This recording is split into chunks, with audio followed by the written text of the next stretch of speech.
Guys, welcome to our channel of Sciences and Mathematics. Today's topic of discussion is going to be one of the applications of the dot product of vectors that we have already talked in one of our videos. And for today, we're going to see that the dot product can be applied in order to find or define one of the main rules that we use in finding the angles and sides of a triangle. So that's the cosine rule.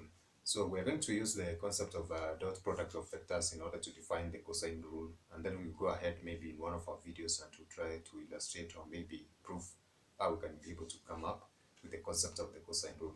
So without further ado, thank you and welcome. So as I've said, today's topic of discussion is going to be the concept of the cosine rule. Basically, defining the cosine rule using the concept of vectors, and specifically this is going to be on the concept of dot product of vectors.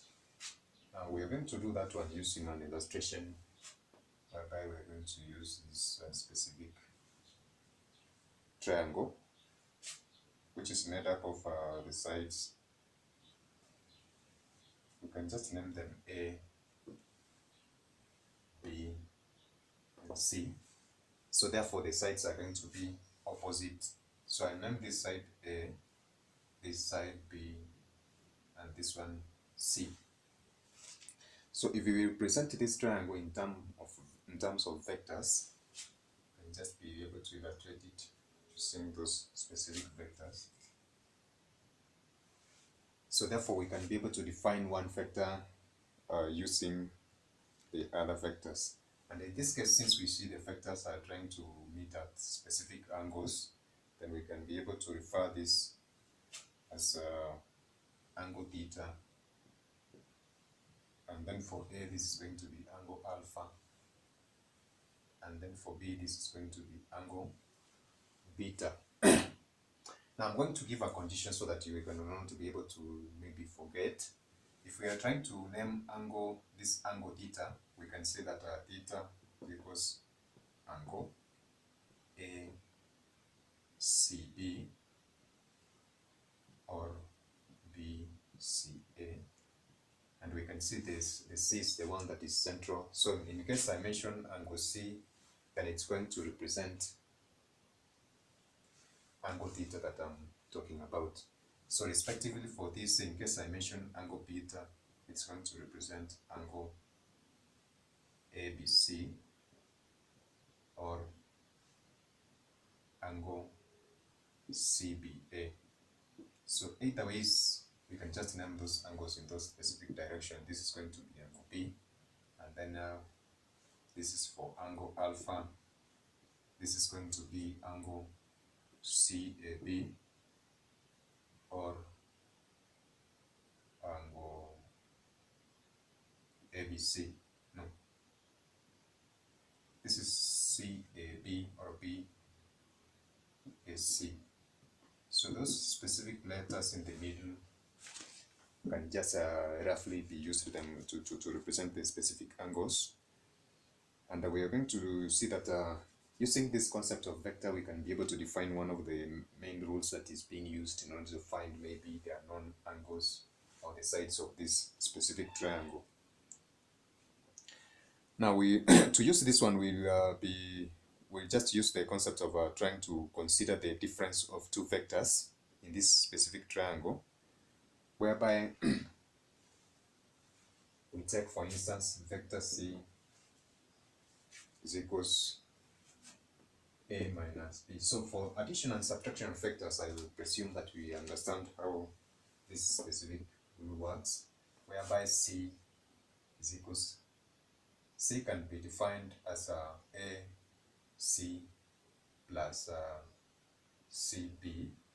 So therefore, C is equals AC plus CB. So I'm trying to move in this direction and that one.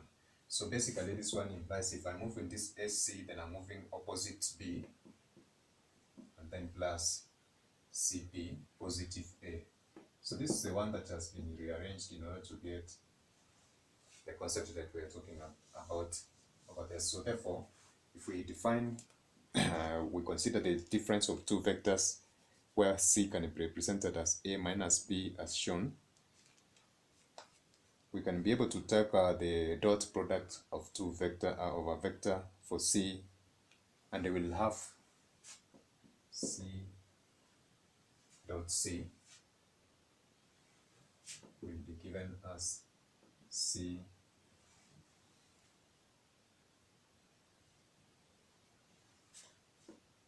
which of course we can just change this one, A minus B, A minus B. So we have defined this in terms of what we have already illustrated on the figure above by finding the differences of those two vectors. So from basic algebra, we're going to see that this one is going to be C squared can be represented as A squared minus 2AB, and then plus B squared. So this is going to give us a clue on how we can be able to describe this kind of or maybe try to find this side of a triangle using that specific rules. If we try to look at this middle part of this particular equation, we can see that this is a dot product for A dot A, which we said can be given as A, B, and then the cosine of theta. So in this case, if it's A and B, the angle between A and B is given as theta.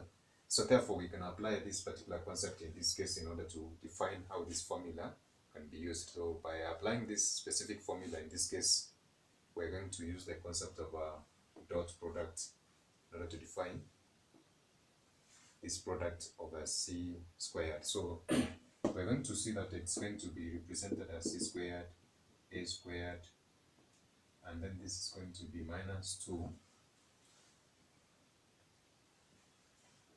AB. This is the modulus or the magnitude of that AB, the cosine of theta,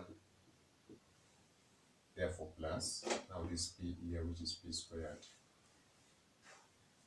So if we rearrange that specific formula, then we are going to have C squared is equals A squared plus B squared minus 2AB, the cosine of theta.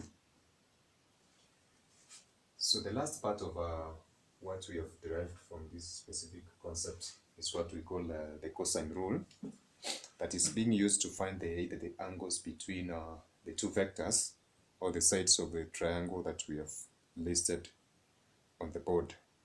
Now this specific cosine rule can be used, as we have said, to find different angles.